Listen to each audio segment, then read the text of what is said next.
when we first started out, we started obviously us on the tech side of things, but building out tools for personal trainers or soft skills. They're really good in session, in the moment, coaching the client. They were poor at doing all that soft stuff, whether it's financial, marketing, that discipline outside of the session. They sort of lacked that. They're great at talking about that stuff.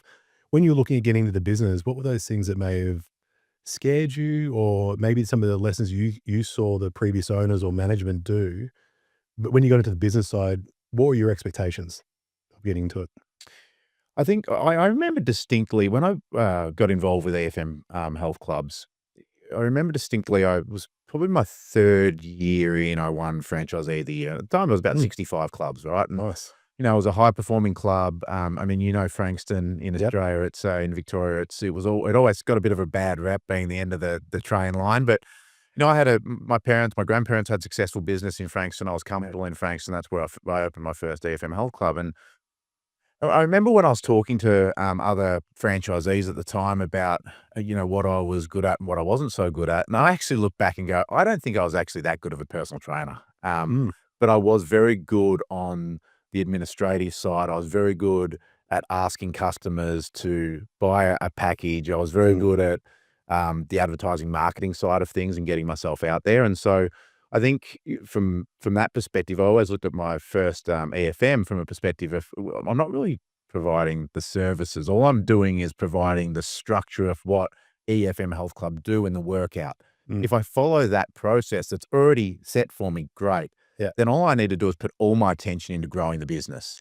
So pretty much 90% of my attention went into marketing and sales and growing and selling memberships. Mm, The other 10% was just into the training, and it was really just applying what EFM already coached us on and gave us. And so I always used to give that feedback to other franchisees that were very focused on the training side who, it's interesting. You've probably seen it in F45s and other things. I remember when F45 moved to the TV. Well, they always had the TV, but then they moved to the trainers not being able to adjust the programming. mm. And there was this bit of an uproar with the trainers. And I always thought, I don't know why, because that's improving the franchise system. Yeah.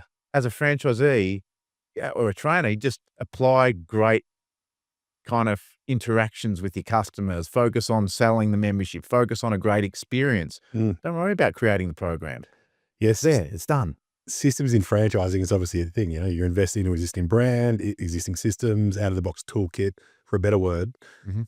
How did you go in the early days of sticking with that, with EFM? Like, did you obviously using it in the right way? It's advantageous. Talk a bit about that and sticking to the systems of franchising. I mean, for me, it was super easy, right? Mm, I hadn't had a lot of experience in franchising, but what I kind of knew was I knew small business. I wanted to be involved in small business. But I liked this idea that, and actually, funny enough, part of the reason why I ended up with EFM was I actually went to the bank. I went to several banks to try and get funding to go and do my own thing. And I was going to create interesting. my own brand, own product, and I couldn't get the funding. And then when I came across EFM Health Clubs, they said they had funding with Westpac. They were an approved supplier. And so um, Westpac looked at it and just on the backing of EFM's performance, were like, well, we will lend anyway. Mm, So it was actually the fact that I was able to get some funding mm. that really why I ended up with EFM Health Clubs. And so anyway, I enjoyed that, but for me, it wasn't that difficult to stick to the program. It worked. That's what they did. And the one thing that was interesting though, is that they didn't have strong, membership sales processes in place. And having spent time with, so my prior role to that, well, so I went from personal training, Yeah. spent a bit of time with a group called Advanced Fitness Marketing. Yeah.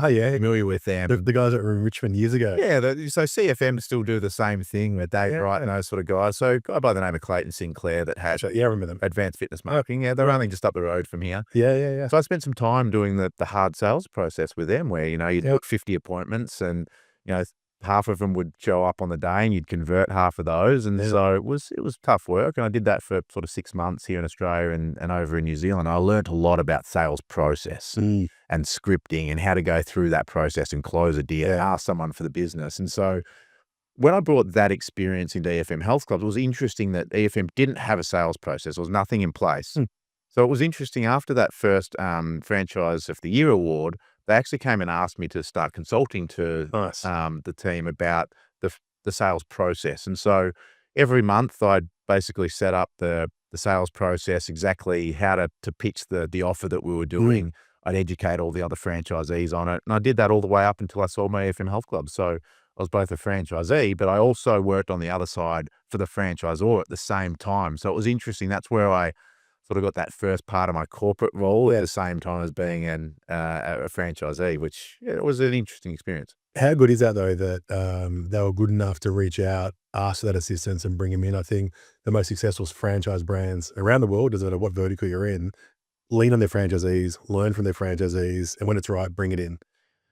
Look, I've always been of that opinion that your best Mm, ideas quite often will come from your franchisees. 100%. They're the ones on the ground and navigating day to day with the customers. They're a lot closer to what the consumer wants on a daily basis. Even though Yeah. we can do the research, Yeah. when we do the research, we're typically going and asking the consumer and the franchisee as the two main parties that we're getting feedback from. Mm. Yeah, okay, we'll do our consumer analysis and we'll do, a broader look. We'll do some competitor analysis, but at the end of the day, it's your franchisee and the customer that are gonna tell you the most, and Yeah. so if you're not listening to your franchisees, Mm. you're crazy.